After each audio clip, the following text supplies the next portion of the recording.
Let's begin, children, with the explanation of the lesson 2.3, Connecting the Dots by Steve Jobs.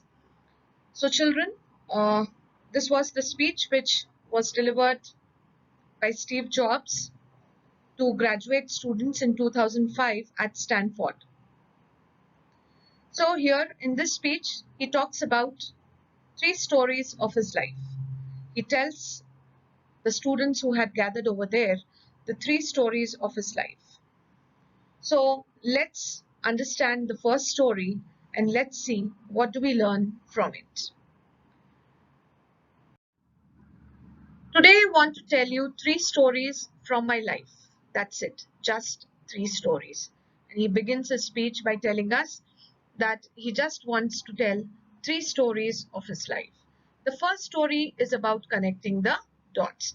So the first story is titled Connecting the Dots. We'll understand once we go ahead with the story. I dropped out of Reed College after the first 6 months, but then stayed around as a drop-in for another 18 months before I really quit. So it was around 2 years, 18 plus 6 makes 24 months. So for 2 years he was at Reed College. He dropped out. Dropped out means he discontinued, left the course which he had opted in the first 6 months only. He did not find the subjects interesting and therefore he left that course.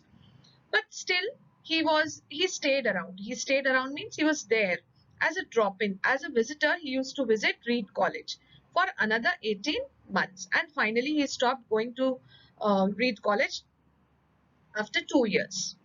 Looking back, it was one of the best decisions I ever made, and he feels uh, that is when he was delivering this speech, he feels that it was his best decision which he had made in order to stop studying something which was not interesting and going and attending classes which he felt interesting. So I could stop taking the required classes that didn't interest me, and because he dropped out, he discontinued the course which he had taken. He stopped taking the required classes, the classes of those subjects for which he was enrolled, just because it did not interest him, and begin dropping in on the ones that looked interesting, and he used to go and attend those classes which he felt very interesting. So here we have a question: what did Steve Jobs do for 2 years after he joined Reed College? So you can start from here that he dropped out of Reed College in the first 6 months, but stayed around as a drop-in for another 18 months before he really quit. And then you can go to the last sentence over here that he stopped taking classes that did not interest him and started dropping in on the ones that looked interesting. I hope the answer is clear. Now let's see that what all difficulties he faced in his life. So here we have a question. Before we go to this paragraph, we need to read the question. What hardship did Jobs face? And we get the answer here in this paragraph. First hardship: I didn't have a dorm room. Dorm means dormitory. So usually students, they like to live in a single room, that is alone, or they would share the room with one more student. That would be a double facility room.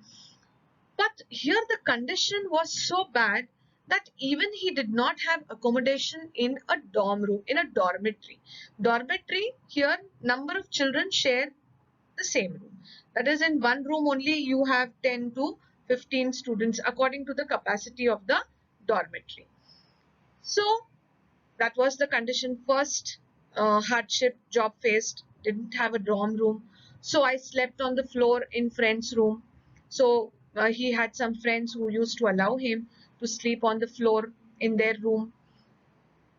I returned Coke bottles for the 5-cent deposits to buy food with. Now he didn't even have money to buy food. So what he used to do? The empty Coke bottles, he used to return them, and then he used to earn 5 cents. Cent is a coin worth 1/100 of US dollar. So again, it also does not value much. It does not have much value. So it was a very meager amount which he got of 5 cents. But with that, he used to buy food. The next hardship was, and I would walk 7 miles across town every Sunday night to get one good meal a week at the Hare Krishna temple. So, in order to get a good meal, a sumptuous meal, he used to walk 7 miles and used to go at the Hare Krishna temple. So, we are talking about Hare Krishna, Hare Ram temple, that is the ISKCON temple. And usually at ISKCON temple on every Sunday night they give free food, free meals are provided, and that was the reason why I used to go to have a good meal, and that also in a week. So these were the hardships which he faced. So we get the answer to this question here. Now let's see. Let's go ahead. I loved it, and he said that he loved it. Whatever he used to do, he used to love that particular thing which he did in his life. And much of what I stumbled into by following my curiosity and intuition turned out to be priceless later on. And what he says that whatever he used to stumble into means he used to come across, and this was very unexpectedly. He used to come across things, and he used to come across things unexpectedly. Why? Because he was very curious, and due to his intuition.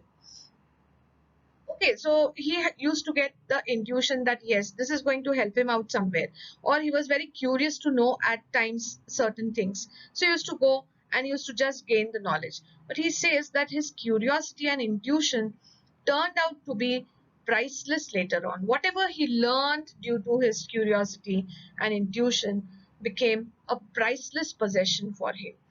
And this knowledge which he gained helped him in the future life. Here's one example. He gives us one example. Reed College offered perhaps the best calligraphy instruction in the country. So very good calligraphy classes used to be held at Reed College, and it was the best calligraphy class in the country. Because I had to take a calligraphy class, I learned about serif and sans serif typefaces. Typefaces means fonts. So in calligraphy, he was taught serif and sans serif typefaces, fonts. So serif and sans serif now you have in your MS Office, and serif example is Times Roman, while sans serif example is Arial font. But what about what makes great typography great? Now, why do we have fonts? Because we want that the typography, the printed matter, over here you can see this is printed matter. This is called as the typography. The appearance of the printed matter should look great. It should look nice. That is the reason why we learn these uh, learn these serif and sans serif types, fonts. So that is what he learned in the calligraphy class. 10 years later, when we were designing the first Macintosh computer, it all came back to me. So Steve Jobs tells us that this knowledge of calligraphy proved to be beneficial to him 10 years later when he designed the first Macintosh computer. And we designed it all into the Mac, and they introduced these fonts, these typefaces, that is serif and sans serif fonts, into Mac. Now Macintosh computer is branded by Apple as Mac, one of the most expensive personal computers. If I had never dropped in on that course in college, the Mac would have never had multiple typefaces, or for that matter, even proportionally spaced fonts. And Steve Jobs tells that if he had not taken the calligraphy course in Reed College, he would have never learned about calligraphy or fonts, and Mac, that is Macintosh computer, would have never got multiple fonts or proportionally spaced fonts. And since Windows just copied Mac, it's likely no personal computer would have them. And because Windows have just copied from Mac these typefaces or fonts, none of the personal computer would have got these fonts. Of course, it was impossible to connect the dots looking forward when I was in college. So the meaning of connect the dots is given over here. You can just go through it. But the sentence means that when he was in that class or when he was learning calligraphy, he did not realize that how calligraphy is going to help him out or would be useful to him looking forward in future when he was in college taking the class. But it was very clear looking backwards 10 years later. But 10 years later, when he designed this Macintosh computer, he realized that how important this calligraphy class had proved to be, and how it was beneficial to him as he could introduce multiple typefaces in Macintosh computer. Now let's go ahead and let's find out that what do we learn from the story. So Steve Jobs says you can't connect the dots looking forward. You can only connect them looking backwards. So the dots over here means the experiences, the knowledge which you're gaining today. You cannot say that how it would be useful to you on in future. But in future, when you are able to utilize this knowledge which you have gained in the past, then you realize that how important it was. So you have to trust that the dots will somehow connect in your future. So the thing is that you need to have this trust on the experiences, on the learning experiences, on the knowledge which you're gaining right now, that somehow it is going to be beneficial to you, it is going to be useful to you in future. You have to trust in some things, your gut, destiny, life, karma, whatever. And he says that you need to trust, you need to believe in your gut feeling, in the courage which you have, in the determination which you have in your life, the destiny, in your fate, whatever is there written in your fate, you need to have trust on it. Have trust on life, that you have got the best life to live, and on karma, on the work which you are doing, have trust on the work which you are doing.